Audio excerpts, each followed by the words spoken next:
ولم یکن لہ کفوا احد،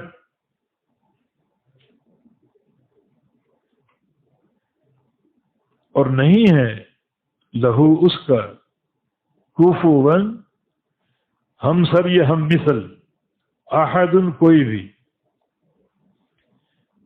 جملہ اصل میں اس طرح ہے ولم یکن احد کفوا لہ، یہ احد یکن کا اسم ہے اور کفوا اس کی خبر ہے، یعنی خبر مقدم اور اسم مؤخر ہے، تاکہ جو اس صورت کی جو آخری جو آیت کا حصہ ہے اس کی رعایت قائم رہے، کیونکہ وزن کا تقاضا یہی ہے کہ احد بعد میں آئے، جیسے یولد اور یلد اور الصمد اور احد، تو اس کی رعایت سے اسم کو مؤخر کیا گیا اور خبر کو مقدم کیا گیا۔ لہو جار مجرور ہے، یہ کفوا کے متعلق ہے، کفوا کے متعلق ہے، اسے جملے کی ترتیب یوں ہے ولم یکن احد کفوا لہ، اور نہیں ہے کوئی بھی اس کا ہمسر یا ہم مثل، اور نہیں ہے لہو اس کا کفوا ہم مثل یا ہمسر یا شبیہ یا مشابہ، احد کوئی بھی۔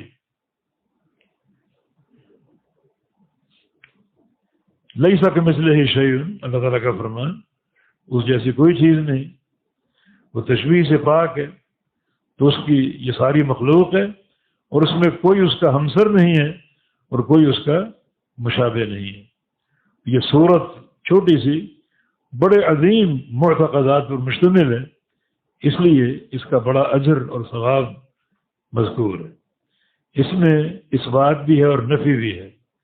اس بات کس چیز کا؟ اللہ تعالیٰ کی دو صفات کا، احدیت اور صمدیت کا، اور نفی کس چیز کی؟ دو چیزوں کی، ولدیت اور مولودیت، نہ اس کی کوئی اولاد ہے اور نہ وہ کسی سے پیدا کیا گیا۔ تو اس بات اور نفی دونوں رنگ اس صورت کے اندر موجود ہیں، اور آخر میں اللہ تعالیٰ نے اعلان کر دیا کہ کائنات کی کوئی چیز اس کے مشابہ نہیں ہے، نہ اس کے برابر ہے، نہ اس کے ہمسر ہے۔ اور یہ شرک بڑا بھیانک ظلم ہے کہ بعض لوگوں نے پتھروں تک کو اللہ کے برابر کر دیا، پتھروں کی پوجا کر دی، ان کو اللہ کے برابر کر دیا۔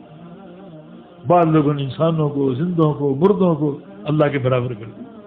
یہ شرک انتہائی بھیانک ایک جرم ہے بہت بڑا، اور اللہ پاک نے یہاں یہ خبر دے کر ہر شرک کی جو ہے وہ ایک جڑ کاٹ دی۔